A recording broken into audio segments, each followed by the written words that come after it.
The moment the file hit the main display, every alien in the chamber stopped breathing. I know because I was watching them. I had been sitting in the third row of the observer gallery for 6 hours, holding a stack of data pads I was never going to need, waiting for Ambassador Reeves to finish a trade negotiation on the lower floor. My job was to carry documents and look professional. That was the whole job. Nobody was supposed to look at me, and I was not supposed to matter. Then the intelligence report came through on the emergency broadcast channel, and the room changed. The Veil High Speaker, a tall gray creature with 4 arms and the kind of stillness that usually meant absolute authority, went completely rigid at his podium. The Kreth Admiral in the front row pushed back from his console so hard his chair scraped against the stone floor. A sound like cracking ice echoed through the chamber, the Theran delegates making the noise their species produces when something has gone wrong at a fundamental level. I looked at the display. I read the numbers. Then I read them again. 514,207 active dreadnoughts currently registered under the United Earth hierarchy. My first thought was that the number was a typo. My second thought was that it was not. The file had been pulled from an internal census review, the kind of report that cycles through Earth's military administrative offices every 3 years and is never meant to leave them. It cataloged every registered warship in human service: active, reserve, dry dock, refit, and decommission pending disposal. It broke them down by classification, by orbital district, by manufacturing origin. It was thorough, dry, bureaucratic, and completely devastating to every assumption the Galactic Council had ever made about humanity. The combined registered fleet of all 31 Council species, including the Kreth Empire, whose military was considered the strongest in the known galaxy, totaled just under 60,000 vessels. We had more than 8 times that.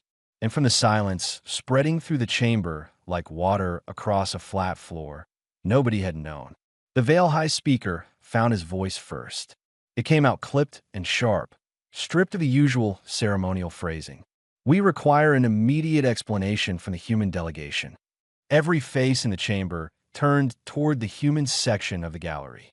There were 4 of us: a trade analyst, 2 junior clerks, and me, Lena Marsh, diplomatic attaché, 3rd grade, 28 years old, who had never once in her career been asked to speak on the floor of the Galactic Council. I checked my earpiece. Nothing from Reeves. I checked my data pad. A message was loading from the ambassador himself, routed through the station's relay, time-stamped 40 seconds ago. It said, "Lena, go, right now. You know everything I know. Do not let them fill the silence without us." I stood up. My legs felt like they belonged to someone else. I stepped out of the gallery row, walked to the access corridor, and descended the ramp to the main floor with the calm, measured pace of someone who was absolutely certain they were walking to their professional end.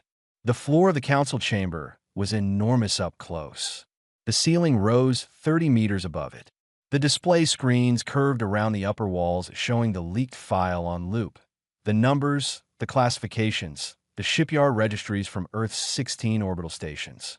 I walked to the central podium and placed my hands on either side of it and looked out at 500 alien faces staring back at me. The Veil High Speaker leaned forward. "Identify yourself and your authority to speak." "Commander Lena Marsh," I said, and my voice only shook a little. "Diplomatic attaché, United Earth Hierarchy Mission. I am speaking on behalf of the U delegation in the absence of Ambassador Reeves, who is currently in transit and will arrive within the hour. Do you have authority to speak on this matter?" "The ambassador has granted it directly. I have the transmission record if you require it." The High Speaker looked at me for a moment. Then he gestured for me to continue. "Was this deliberate?" he asked. "Was this file released intentionally? Is this a demonstration?" I had about 3 seconds to decide how to answer that. The honest answer was no. The file was never meant to leave Earth's administrative network. Someone at the Council's intelligence relay had grabbed it off a poorly secured internal channel and broadcast it before anyone could stop them. But the honest answer also sounded like an excuse, and excuses in this chamber had a way of becoming guilt. "It was not deliberate," I said. "The file is real. The numbers are accurate. The release was unintended. But I want to be clear about something, High Speaker. We are not going to apologize for the numbers themselves. The chamber stirred. I heard the Kreth Admiral say something to the delegate beside him that I could not translate, but did not need to. You have 8 times our combined fleet strength, said the Theron senior envoy, speaking for the first time.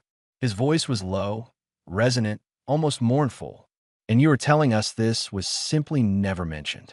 That is correct. How was that possible? I looked at him.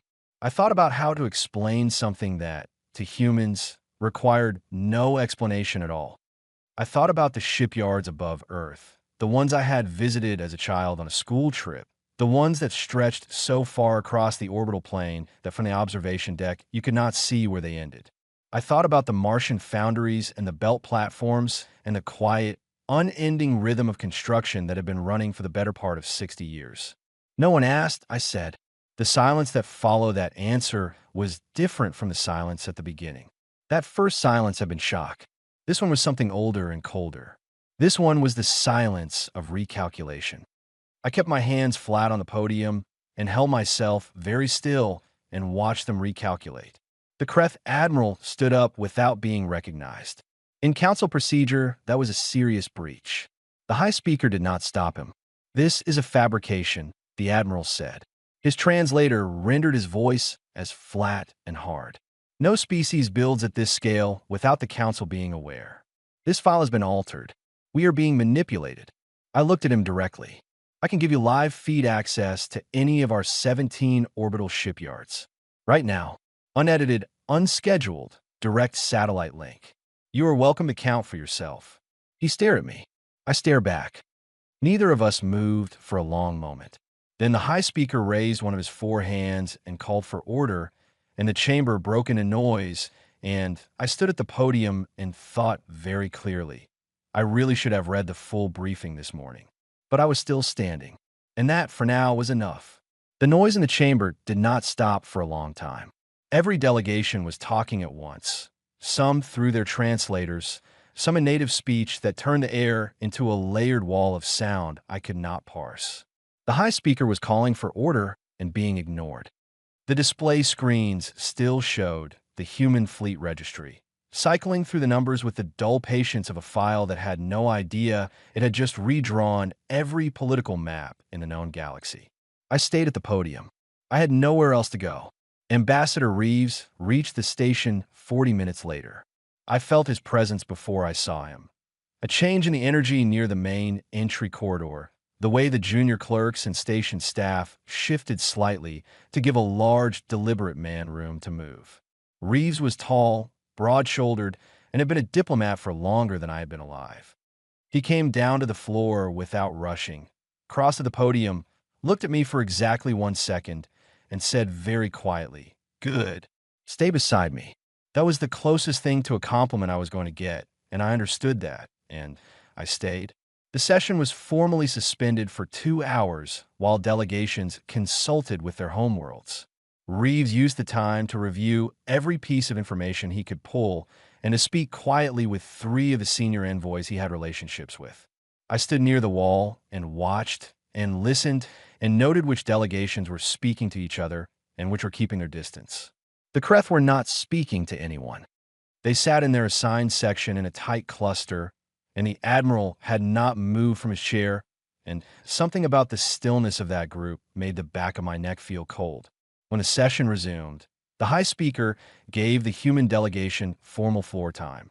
Reeves stepped to the podium, and I took my position 1 step behind and to his right. He began speaking in the even, carefully paced cadence that senior diplomats use when they want to sound calm and certain regardless of what they actually feel. He started with context, which is exactly right. The Council needed context more than it needed data, because data without context was what had created this crisis in the first place. He explained the Silence War, not in the sanitized form it sometimes appeared in interstellar historical summaries, but the actual shape of it. What had happened to the 3 Earth colonies that had been taken in the opening weeks, what had been left behind when the attacking force withdrew, what humanity had learned in the aftermath about what it meant to be defenseless in a galaxy that contained other intelligences with agendas of their own. He did not raise his voice. He did not need to. Then he turned the floor to me for the technical portion, and I stepped forward and did the one thing I had been quietly preparing since the moment I stood up in the gallery. I walked them through the numbers properly. Not just the count, the context. I showed them the production timeline, going back to the year the first orbital shipyard came fully online. I showed them the rate of construction over time, the way it had accelerated after the Silence War, then steadied into something sustainable and continuous. I put up the deployment records, where each class of vessel was stationed, what their operational designations were, what they had and had not done in the 60 years since the yards have been running at full capacity. Of 514,000 registered dreadnoughts, I said, 490,000 have no combat record. They have never fired on another vessel. They have never been deployed in an offensive capacity. They sit in their assigned sectors, fully crewed, fully maintained, and ready. That is their entire function. Readiness. The Theron senior envoy raised a hand. I recognized him from the briefing files. His name was Orith, and he was considered one of the most careful minds on the council. He had been sitting very still since the session resumed, which I had decided to take as a good sign. Commander Marsh, he said, I want to understand something. Your species has maintained this level of production for 60 years. The cost alone would be significant. The infrastructure alone would represent an enormous commitment of resources. Why would a species do this, if not in preparation for a conflict? I have been waiting for that question. It was the right question. It was the only question that actually mattered underneath all the noise. Because humanity learned something in the Silence War, I said. We learned that safety is not a state you arrive at. It is something you build and maintain continuously, the same way you maintain any other critical system. We did not build this fleet because we intended to use it. We built it because the alternative was trusting that we would never need it. And we had already seen what happened when we trusted that. Orith looked at me for a long moment. And you simply never thought to disclose this to the council. Ambassador Reeves addressed that in his opening. We assumed it was known. We were wrong to assume that. We understand that now. You assumed the council knew you had more warships than all of us combined, said the Kreth Admiral, and his voice was not a question. We assumed the council's intelligence services were functional, I said. The Admiral's eyes went very dark. I heard Reeves exhale once, very quietly behind me. But Orith almost smiled. I was almost certain of it. I kept going. I put up the live satellite feeds, 6 of them, pulled from Earth's own monitoring network, showing the orbital shipyards in real time. Unscheduled, unedited. The raw visual of the construction platforms was extraordinary even to me, and I had seen them before. Massive, intricate, humming with the particular light of plasma welding and hull assembly at industrial scale. You could see the ships in various stages of completion. The skeletal frames of new vessels rising from the construction docks, the completed hulls moving down the transfer rails toward the equipping stations. The council chamber went very quiet looking at them. Then I did something I had not planned. It came to me in the moment, and I said it before I could decide whether it was wise. Every one of those feeds is publicly accessible from Earth Civil Space Monitoring Network, I said. The registry file that was released today was the only thing that was ever restricted. The yards themselves have never been hidden. Anyone who looked could have found this. The high speaker looked at me, and yet no one looked. No, I said. No one looked.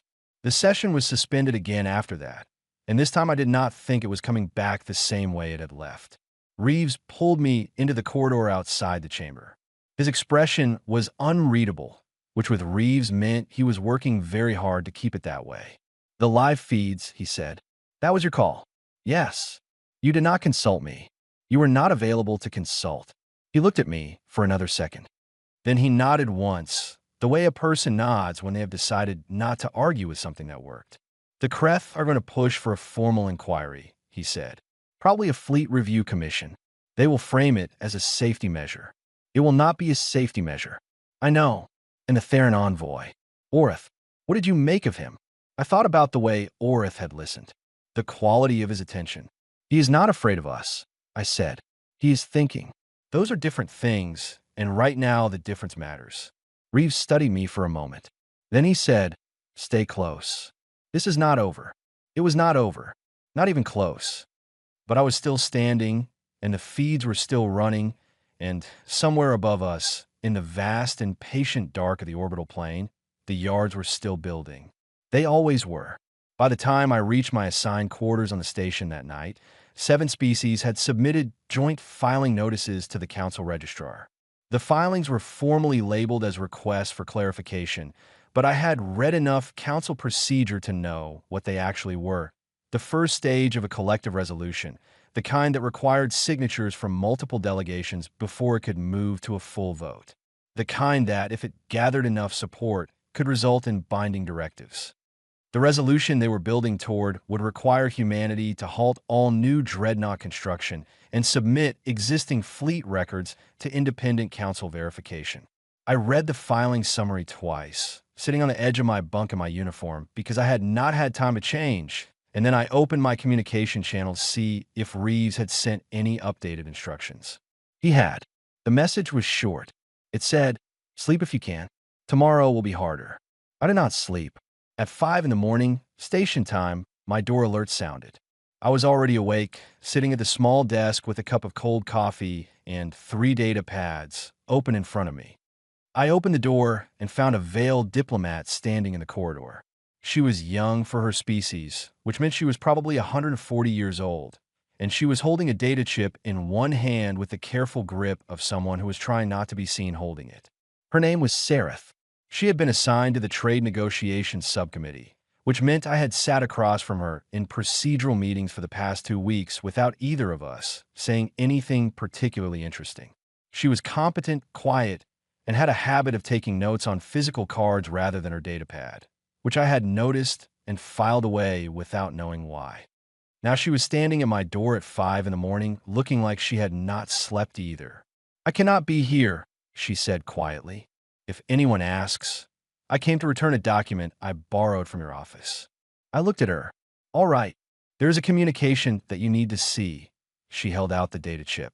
I copied it from a routing log I should not have access to. I have had access for 3 years because no one updated the permissions after my supervisor changed roles. I want you to understand that I did not seek this out. I took the chip. What is on it?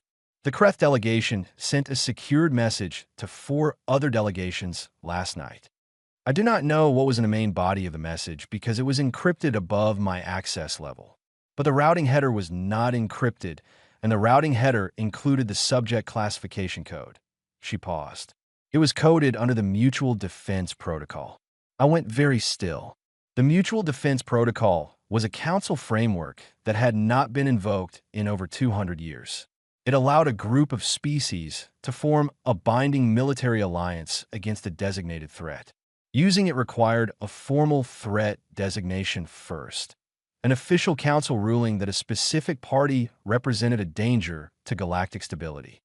The Kreth were not trying to push a fleet review commission. They were trying to build a case for a threat designation. Against us. Who were the 4 recipients? I asked. Sereth told me. 2 of them were species I had expected, smaller, resource-poor civilizations that the Kreth had trade relationships with and could apply pressure to. The other 2 surprised me. One was a mid-tier species that had historically maintained strict neutrality. The other was one of the delegations that had already filed a clarification notice. They were building a coalition, and they were doing it before the council had even formally voted on whether to open an inquiry. Sereth looked at me steadily. "I want you to know that I am not doing this because I support what you are being accused of. I do not know yet whether humanity is a danger. But I know that what the Kreth Admiral is doing right now is not council procedure. It is something else." "Thank you," I said, and I meant it in a way that plain words could not really carry. She left. I closed the door and looked at the data chip in my hand for about 10 seconds. Then I picked up my communicator and called Reeves. He answered on the second signal, which told me he had not slept either. I told him everything Sereth had told me. He listened without interrupting, which was how I knew it was serious. Reeves always had something to say unless he was genuinely focused. When I finished, he was quiet for a moment. Then he said, "If we bring this to the floor now, we expose your source." Sereth gave it to me. That is her risk to take. and she took it. We also have no confirmation of what was in the actual message. We have a routing code. That is a significant gap. It is, I said, but the routing code is admissible as evidence of intent to contact. We do not need to know the exact content to demonstrate that a private coalition is being assembled. Another pause. You want to take this public? I think we have to. If we wait for them to finish building their coalition, we are responding to a completed structure instead of forming one. Right now, 3 of those 4 delegations do not know yet that we know, and 2 of them may not have fully committed. If we move too early and the evidence is seen as thin, we lose the floor and give the Kreth grounds to claim we are acting in bad faith. If we move too late, there's a mutual defense coalition forming around a threat designation, and we are the threat. I said, Reeves, they are not filing a review commission. They are filing a war justification. The line was quiet for a long moment. Outside my small window, the station's exterior lights were cycling through their overnight sequence, dim gold shifting to pale blue as the artificial dawn approached. What time is the morning session? Reeves asked. 900 hours. I will be at the chamber at 8:30. Be there before me. I was there at 8. I spent the time before the session opened reviewing everything I had, the routing information Seraph had given me, the public filing notices from the 7 delegations, the council charter provisions on mutual defense invocation, and the specific procedural rules around evidence submission on the council floor. I also reviewed the rules on open disclosure, specifically the provision that allowed any registered delegate to raise a matter of procedural concern before the formal agenda began, provided the concern involved a potential breach of council operating standards. Private coalition building before a formal vote was absolutely a breach of council operating standards. It was written clearly in the charter. It had just never been invoked because no one had ever been in a position to invoke it with evidence. Reeves arrived at 8:30. I briefed him in 3 minutes. He listened, reviewed the chip data himself, and then looked at me with an expression I had not seen on his face before. You know that if you do this, the Kreth will never forgive you personally, he said. I know, and there's a real possibility the council sees this as an overstep. A junior attaché producing intercepted communications on the open floor. The communication was not intercepted. It was accessed through existing permissions by a council staff member who has a right to the routing logs. The chain of disclosure is clean. You have thought about this carefully. I have been awake all night. He studied me for a moment. Then he stepped back and gestured toward the floor. At 900 hours, before the High Speaker had finished his opening procedural remarks, I raised the point of order flag at the human delegations console. The chamber went quiet faster than it had the day before. The High Speaker looked at the flag, looked at me. The chair recognizes Commander Marsh of a human delegation. State your point of order. I stood up. I placed the routing data on the share display. I explained what it was, how it had come to me, and what it indicated clearly, simply in the same plain language I'd been using since I first walked to that podium. Then I named the 4 delegations that had been contacted under the Mutual Defense Protocol routing code. The room did not just go quiet. It went rigid. The Kreth Admiral was on his feet in under 2 seconds. This is a fabrication. This delegate is producing false evidence to deflect from the matter before the council, which is the unlawful concealment of a military force of. The force was not concealed, said Orith from his seat. His voice was not loud. It did not need to be. We have established that. The question before us now is different. The 2 delegations I had flagged as uncommitted were already talking quietly to each other. The neutral species had gone very still in a way that read to me as genuine surprise rather than rehearsed outrage. The chair will review the submitted evidence, the High Speaker said, in a voice that had gone very flat and careful. The session will break for consultation. The Mutual Defense Protocol may not be invoked without full council disclosure of intent. If the evidence submitted indicates that such disclosure was being bypassed, that is a significant matter of council procedure. The Kreth Admiral looked at me across the chamber floor. His face was unreadable, but something behind his eyes was not. I looked back at him and kept my expression still. Rees had said the Kreth would not forgive me personally. He was right. I could see that already.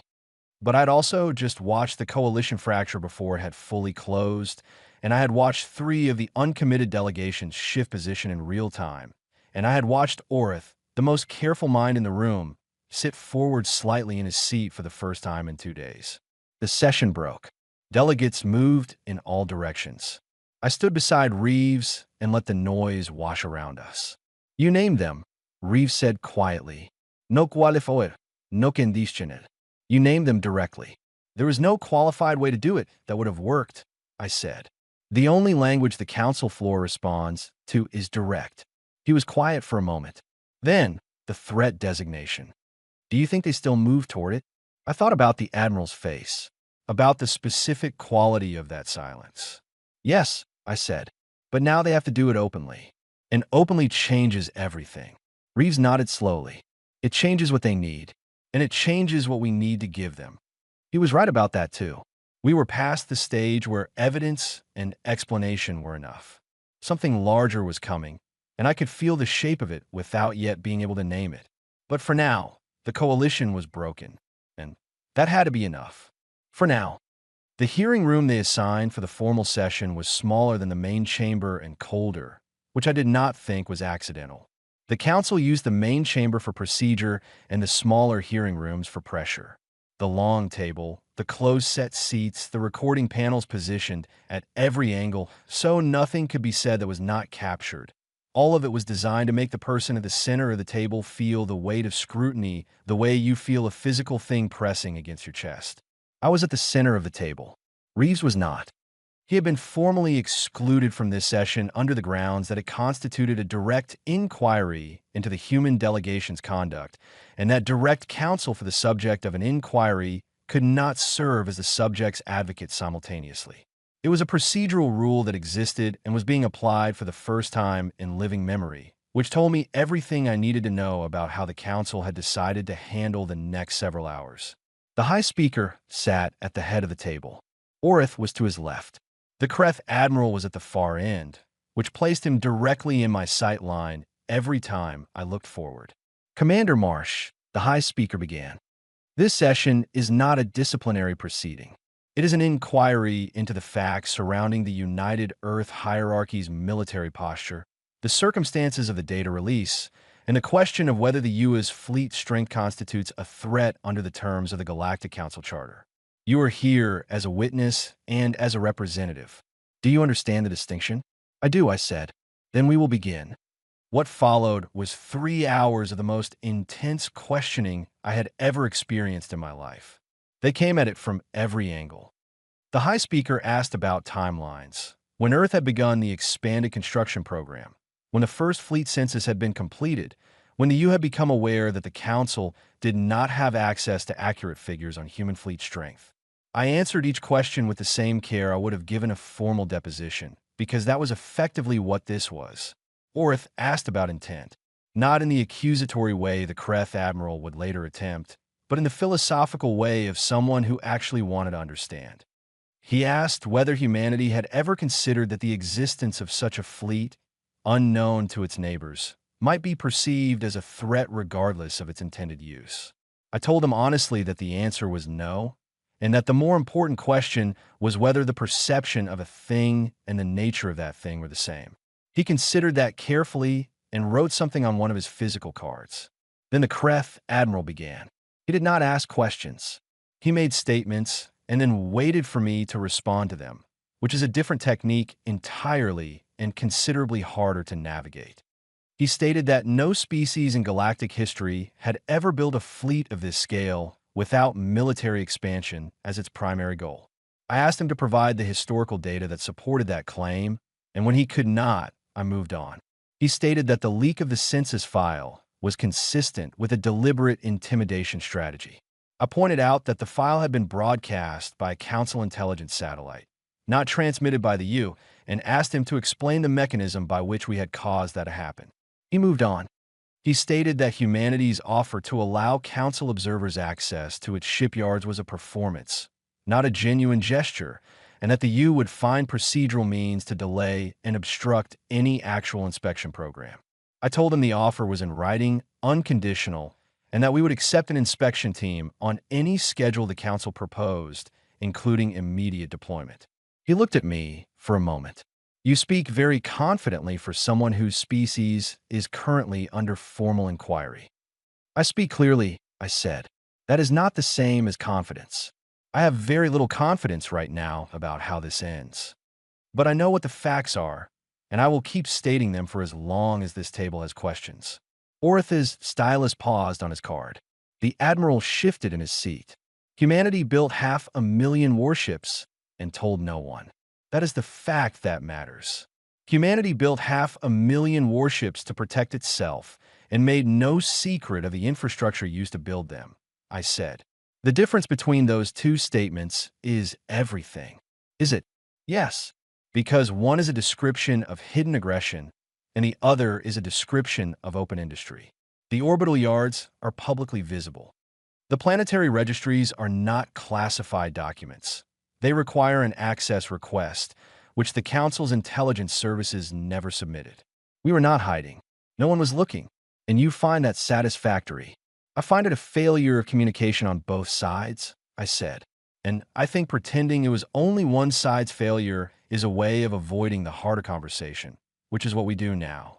The Admiral's eyes were cold and entirely focused. What would you propose we do now, Commander? I had been thinking about that since 5 in the morning. I had been turning it over while Sarah stood at my door, while Reeves reviewed the data chip, while the coalition fractured on the hearing room floor. I had been building toward an answer that was not a concession and not a defiance, but something that required more honesty than either. Open everything, I said. Completely. Not as a concession to pressure, but as a statement of intent. Every yard, every fleet registry, every operational deployment log. Station Council observers at every major facility for as long as the Council considers it necessary. Not as a gesture, as a permanent operational framework. The room was quiet. You are proposing to give the Council permanent visibility into your military operations, the High Speaker said slowly. I am proposing to give the Council the same visibility any reasonable neighbor should have had from the beginning. We should have been doing this. We were not. That was a mistake we made, and we are correcting it. In exchange for what? The Admiral said. Nothing, I said. No conditions. The offer stands regardless of the outcome of this inquiry or the threat designation vote. We are not negotiating. We are telling you who we are. Orith put his stylus down. The session did not end there. It continued for another hour, through procedural questions and documentation reviews, and one extended detour into the legal definitions of threat designation under the Charter that I navigated mostly by staying very calm and citing the text directly every time someone tried to use approximation instead of language. But the moment that mattered was that one. The moment I said no conditions. The moment I took the negotiating framework off the table entirely and replaced it with something simpler and harder, which was just the truth of what we were willing to do. I could see Orith thinking. I had been watching him for 2 days, and I understood by now that when he was thinking hard, his stillness increased rather than decreased. He became more present, not less. I did not know what he was going to do with what I had given him, but I knew it had landed in the right way, in the right mind at the right moment. When the session ended, I walked out of the hearing room into the corridor and stood against the wall for a moment with my eyes closed and breathed very carefully in and out 4 times. Then I straightened up and went to find Reeves because there was still a threat designation vote scheduled, and I was not done yet. The vote was set for the following morning. I had 16 hours. I did not sleep. I spent the first 4 hours with Reeves, reviewing every species on the Council's current membership and mapping their likely position on the threat designation motion. The Kreth needed a 2/3 majority to advance the motion to a binding vote. Of 31 member species, that required 21 votes. As of midnight, Reeves estimated they had 14 committed for likely, and the remaining 13 somewhere between uncertain and opposed. We needed 13 of those uncertain species to hold or shift. That was the task. Reeves handled the formal diplomatic channels.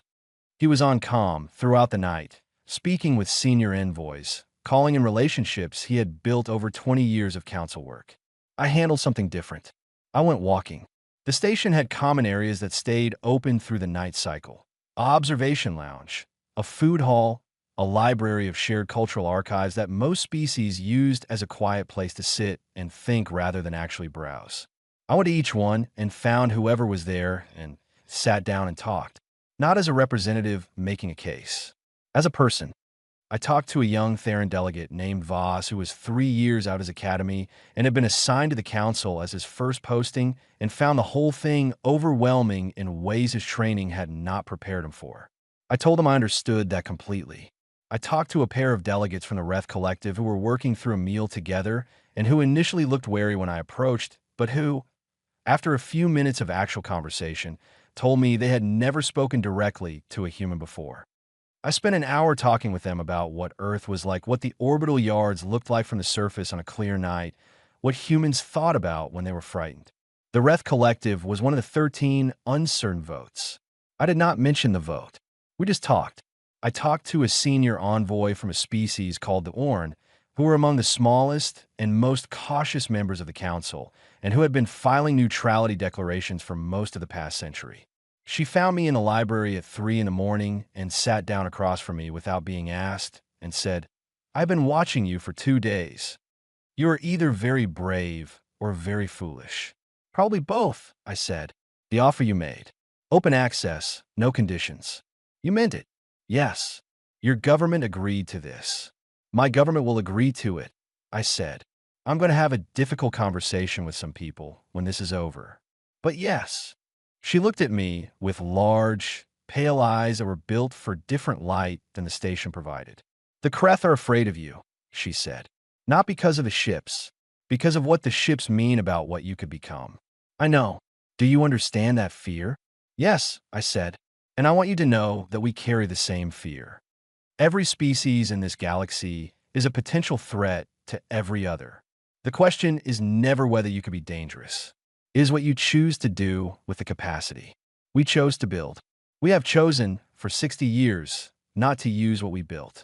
That choice does not make itself automatically. It is made every day." She was quiet for a long time. Then she said, "I will not tell you how I intend to vote. That would be inappropriate. I know, but I will tell you that I have been deciding for 2 days, and I have decided." She stood up and left the library. I did not know which way she had decided. I did not ask.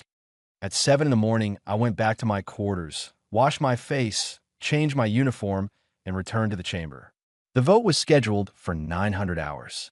At 8:45, the council registrar announced that 3 delegations had formally withdrawn their support from the threat designation motion. At 8:52, a 4th withdrawal was filed. The Kreth delegation spent those minutes in fierce internal discussion that the observation feeds could not capture audio from, but that I could interpret clearly enough from the physical language of the admiral and his aides. At 900 hours exactly, the High Speaker called the chamber to order and announced that the threat designation motion had been withdrawn by its primary sponsors due to insufficient support. The chamber did not erupt. It did not cheer or mourn. It simply received that information and settled into the particular quiet of a political situation that has reached a threshold and crossed it.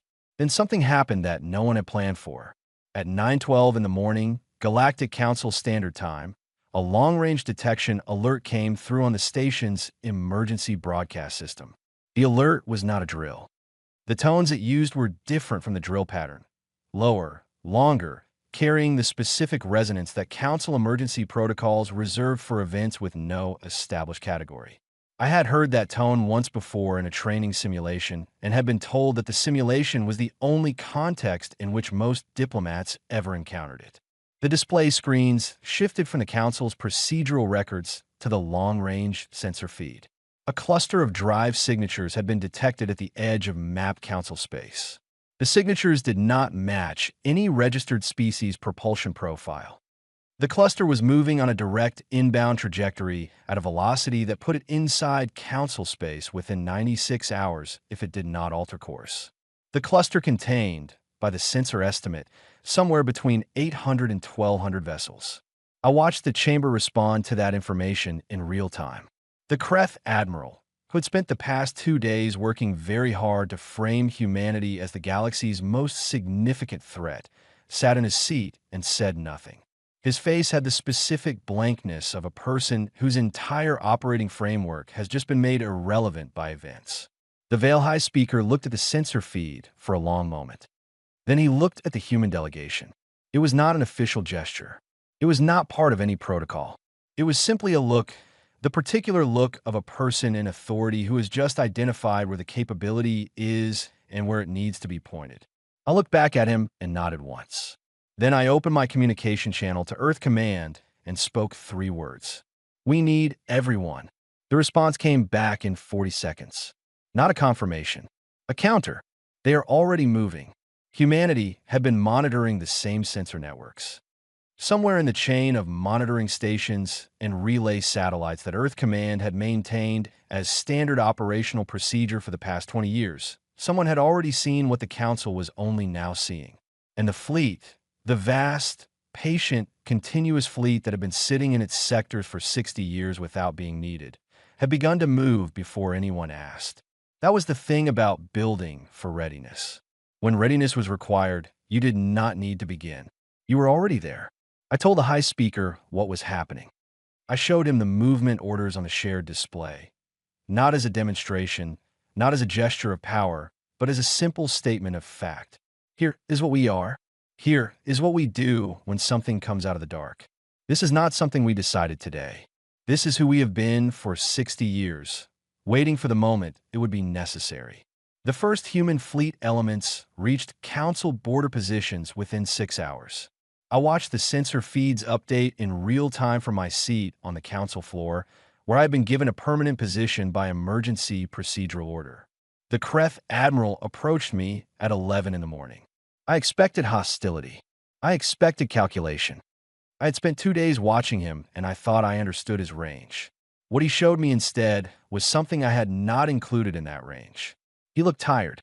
Not physically. His species did not show fatigue the way humans did.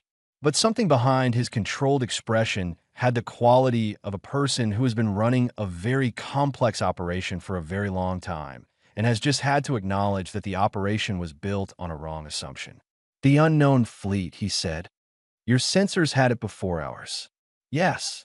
"Your ships moved before the Council issued any request." "Yes." "You're not going to remind me that you are currently the subject of a threat designation motion that was just withdrawn." "No," I said. "That is not the conversation that is useful right now." He looked at me. "What conversation is useful?" "What we do next," I said. "Together. If you want to."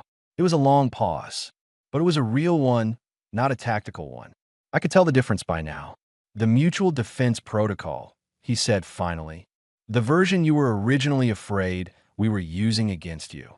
"Yes." "It was written for exactly this." "It was," I said. He held my gaze for another moment. "I want my ships inside your perimeter." "Done," I said. "No conditions." The unknown fleet altered course 12 hours after the first human elements reached their positions. The sensor signatures that had been advancing on a direct inbound trajectory shifted, slowly, over the course of 40 minutes, onto a new heading that took them away from Council space entirely. The Council's analysts spent 2 days trying to identify the species responsible and did not succeed. What they did identify, with reasonable certainty, was that the fleet's sensor package was sophisticated enough to have read the human drive signatures at distance and calculated the implications. Whoever they were, they did the math, and they chose a different heading. I was standing at the observation window in the Council Station's upper gallery when the threat designation was formally withdrawn and replaced with a new framework that the High Speaker called, with characteristic understatement, a mutual security partnership. Under its terms, the human fleet would participate in Council-wide defense as a full partner rather than an adjunct member. Council observers would be stationed at every human shipyard and fleet command facility on a permanent basis. The Unified Command Protocol, the first of its kind, would be chaired jointly by humanity and the Council's Combined Security Committee. Reeves signed the framework document as the senior diplomatic representative. I signed as a witness, second name on the page, which was exactly where I was supposed to be. Afterward, Orith found me at the observation window. He stood beside me and looked at the stars for a moment without speaking. I let the silence sit. You said something in the hearing room, he said finally. You said the question is never whether you could be dangerous. It is what you choose to do with the capacity. Yes, you have been making that choice for 60 years without anyone watching. Yes, that is the thing that matters, he said. Not the ships, the choice. I looked at the stars, the vast, patient dark of them, unchanged and unchanging, indifferent to everything the small things living in it decided to do to each other or for each other. Somewhere out there, the unknown fleet was on a new heading. Somewhere below us, the yards were still building.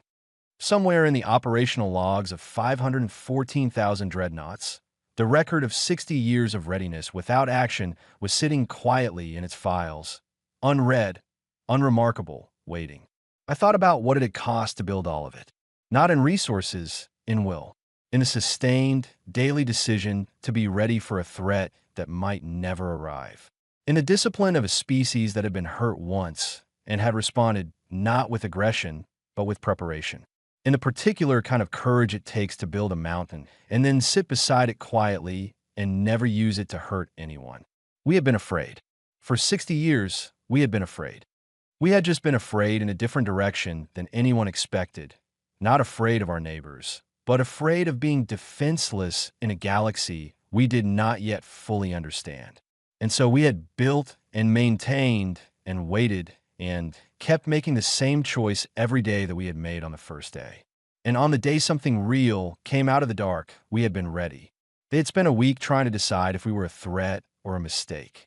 They had filed resolutions and built coalitions and called emergency sessions and looked at the numbers and tried to find the aggression in them.